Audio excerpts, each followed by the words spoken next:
Dia, a graça e a paz do Senhor Jesus. Veremos hoje o capítulo de número 18 do livro de Mateus, que é o primeiro livro da Bíblia do Novo Testamento. Abra aí a sua Bíblia no capítulo 18, o grande segredo do perdão. Veremos hoje. Inscreva-se no nosso canal, clique aí no sininho para você fazer acompanhamento diário, pois todos os dias temos um capítulo novo. A Bíblia tem 1189 capítulos e nós estamos vendo o Evangelho de Mateus, que é o primeiro livro do Novo Testamento. Mateus foi escrito para demonstrar pela vida e pela obra de Jesus que ele é o Messias esperado e o desejado, e assim evangelizar o ser humano em suas aldeias, povoados, vilas, nações, povos e línguas.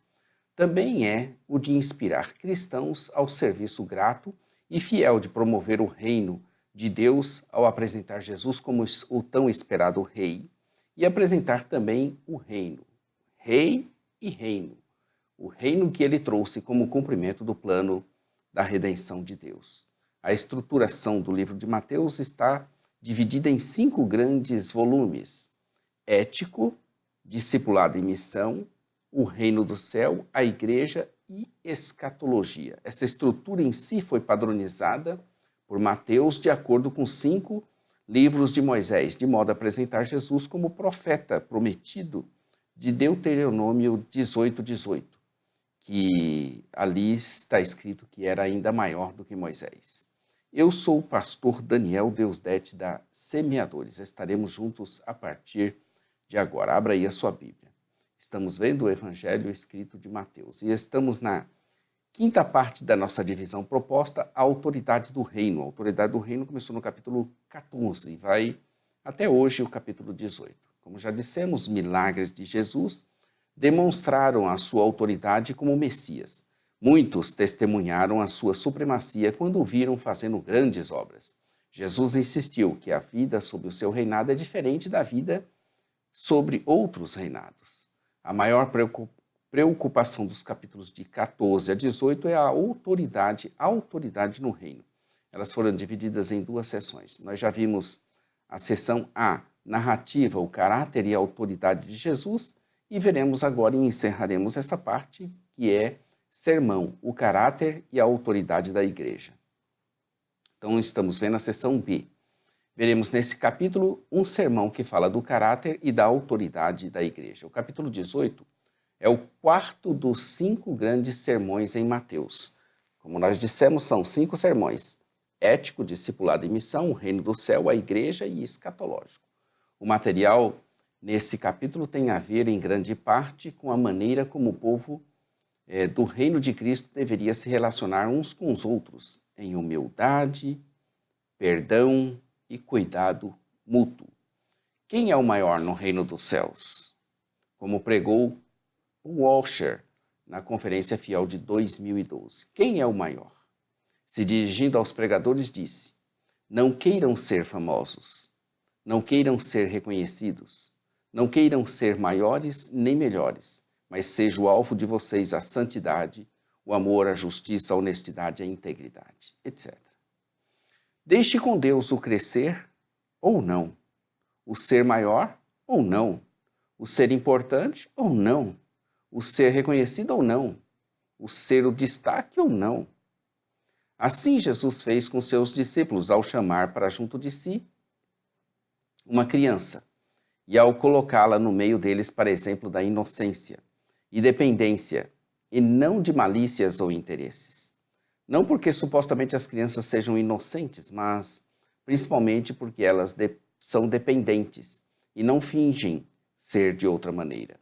Uma vez que os discípulos de Jesus estavam para se tornar como crianças, verso 3, o termo veio a fim de representá-los. Uma reação aos discípulos de Jesus é uma reação ao próprio Jesus. E levar um discípulo a pecar é uma causa terrível, verso 6. Observe nesse trecho, de 5 ao 7, o caráter definitivo da soberania divina, principalmente quando ele diz que seria inevitável que isso venha a acontecer, mas ai do homem do qual o escândalo possa vir. Ou seja, aqui deve ser observada também a questão da realidade da responsabilidade humana. Não é bom enfatizar uma e negar a outra. As duas são importantes, tanto a soberania de Deus quanto a responsabilidade humana têm o mesmo peso. Aqui no verso 10, Jesus deixa clara a ideia dos anjos guardando as crianças, portanto, guardando todos aqueles que estão em Cristo. As Escrituras nos ensinam que os anjos guardam o povo de Deus e também ministram a eles. Tem diversas passagens, algumas delas, Salmo 34, 7, Salmo 91, 11, Hebreus 1, 14, Apocalipse 1, 20. Depois da fala da ovelha perdida e das 99, e como se alegrou o dono delas ao encontrar a que se havia perdido, ou seja, é a história imanente do Deus, é a história do Deus imanente que se importa, que cuida, que se interessa, não apenas pelo conjunto das suas ovelhas, mas por cada uma em especial, pois sabe que todas fazem parte do seu reino. O cuidado por uma não se dá à custa das 99, como a princípio pode parecer, mas indica o comprometimento de Deus com cada discípulo e seu especial cuidado por alguém que está extraviado ou está em perigo. O procedimento de 3 estágios, nos versos 15 ao 17, para lidarmos com um irmão pego em pecado, está no cerne de toda a disciplina da igreja. Sejam as palavras contra ti, originais ou não, alguns manuscritos não as trazem. O objetivo é produzir arrependimento e, ao mesmo tempo, manter mínimo o conhecimento do público em relação ao pecado. Não se trata de espalhar para o público em geral. O fato era que, se um irmão pecasse contra alguém, deveria este ir a ele a sós, mostrar-lhe o erro. Se ele ouvisse, ótimo, teria ganho o seu irmão. Mas se não ouvir, dever-se-ia levar consigo mais dois outros, de modo que qualquer acusação fosse confirmada pelo depoimento de 2 ou 3 testemunhas. Se ainda não ouvisse, ter-se-ia de contar à igreja, e se ele se recusasse a ouvir a igreja, aí sim era para considerar essa pessoa pagã ou publicano. Conforme a Bíblia de Estudo de Genebra, pode parecer anacrônico aqui, mas somente se o conceito de igreja for separado do seu ancoradouro no Antigo Testamento. A Assembleia Carral do povo de Deus foi traduzida no Antigo Testamento grego, a Septuaginta, como eclesia ou como igreja. O fato de Jesus ter usado Deuteronômio 19:15, uma só testemunha contra alguém não se levantará por qualquer iniquidade ou por qualquer pecado, seja qual for o pecado que cometeu, pela boca de 2 testemunhas ou pela boca de 3 testemunhas se estabelecerá o fato. Demonstra que ele considera a sua igreja como da mesma natureza de Israel do Antigo Testamento. O fato de considerar o infrator rebelde como gentil e publicano significa excluir essa pessoa da adoração comunitária e suspender seus relacionamentos sociais com outros cristãos fora do contexto da adoração.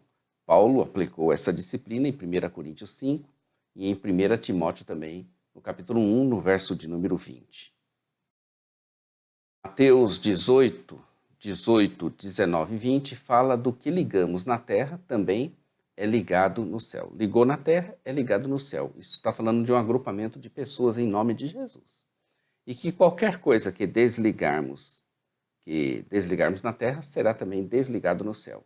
E qualquer coisa que pedirmos ao Pai, essa está falando desse conjunto aí, dessa reunião, seremos atendidos, porque onde 2 ou 3 estiverem reunidos, que é a reunião, ali estará o Senhor. Toda reunião feita no nome de Jesus é o próprio Jesus que se faz presente, é a realidade adimensional da presença do Senhor que está em todos os lugares. Reuniu mais de um, estando mais de um ou dois, Jesus ali se faz presente.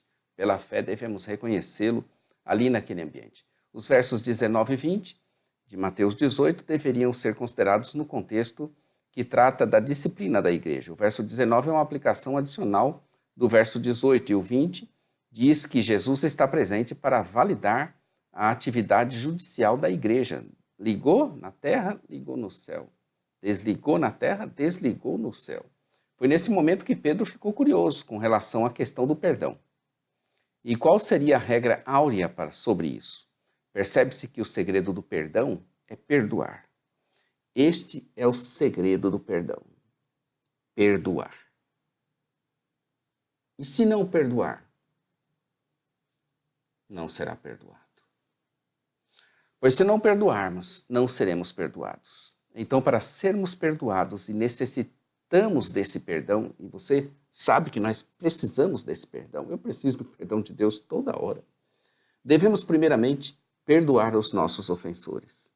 Então tem que haver uma disposição mental favorável a Deus e ao seu reino, no sentido de perdoar. Nossa mentalidade tem que mudar, tirar de nós a vingança, tirar de nós o ódio e colocar em nós o amor de Deus. Só assim seremos capazes de superar certas coisas. A questão da ofensa, do ofensor, do ofendido é muito curioso, porque como é que aquele que ofende, ele joga a sua ofensa, mas ela só vai ter funcionalidade dentro do potencial ofendido se ele pegar aquela ofensa e ele a agasalhar em seu coração e cultivá-la na sua mente. Se a ofensa não entra, ele jogou a ofensa, mas a ofensa foi descartada, o ofensor não vai ficar feliz com a sua ofensa porque ela não cumpriu a sua finalidade. E você, que é o potencial ofendido, superou isso. Eu sei que é difícil, mas poderoso é Deus para nos fazer vitoriosos contra o pecado e para termos uma disposição mental favorável ao reino de Deus, para assim perdoarmos. Então a regra do perdão mostra que devemos perdoar um irmão, não apenas 7 vezes, no máximo ao dia, mas 70 vezes 7, isso dá 490 vezes. Ou seja, temos de ter uma atitude, uma predisposição mental propícia ao perdão sempre. Isso significa reconhecer a soberania de Deus no governo das coisas. É isso que significa isso. Para demonstrar isso, Jesus conta aos seus discípulos mais uma parábola, verso 23 ao 25. Compare também com 5, 7 e 7:2. Aqueles que conhecem a misericórdia de Deus precisam viver de acordo com o princípio da misericórdia. Se eles não mostrarem misericórdia, mas insistirem na justiça, receberão justiça em vez de misericórdia. Não devemos minimizar a seriedade dessa questão. Um coração que não perdoa é um coração que está sujeito ao tormento, até que seu devedor lhe pague toda a sua dívida. Verso 34. O que no caso de cada ser humano equivale para sempre, né? Um coração verdadeiramente perdoador é o fruto da regeneração. Mateus 18:1 começa dizendo: naquela hora, aproximaram-se de Jesus os discípulos perguntando: qual é porventura o maior no reino dos céus? Aqui a questão é o reino dos céus. E nós temos no último versículo, que é o 35, dizendo assim: assim também meu Pai Celestial vos fará, se do íntimo não perdoardes cada um dos seus irmãos. Então nós devemos perdoar. Ainda há a lição sobre o perdão que deve ser incondicional em nossos corações. Nossa disposição deve ser de perdoar sempre. E assim também sempre estaremos sendo perdoados e renovados na fé, no amor e na esperança. 1 Coríntios 13:13. O segredo do perdão, então, que nós anunciamos, é perdoar. O segredo da misericórdia é ser misericordioso. O segredo da graça é ser gracioso. Fique conosco. Amanhã estaremos vendo aqui as coisas impossíveis do capítulo 19. Inscreva-se no nosso canal, clica aí no sininho, porque temos vídeos todos os dias da Palavra de Deus. Ficou alguma dúvida? Parte escrita, www.jamaisdesista.com.br. Dá uma acessada lá. Clica lá, seja seguidor também. Nossa loja virtual, ossemeadores.com.br. Também temos loja física no centro da Guatinga. Faça-nos uma visita. Entre em contato. Nossa rádio, radio.ossemeadores.com. Todos os dias, 8h30, uma palavra de Deus, de vitória no momento missionário. E aos sábados, às 15 horas, nós temos Palavra de Vida com o pastor Johnny Ramos. A todos um bom dia, fiquem com Deus. Maranata, ora, ora vem, Senhor Jesus. Deus abençoe sua vida, família e ministério. Poderoso Deus. Ele vai te dar vitória para você ser perdoador, misericordioso e gracioso. Deus te abençoe. Amém.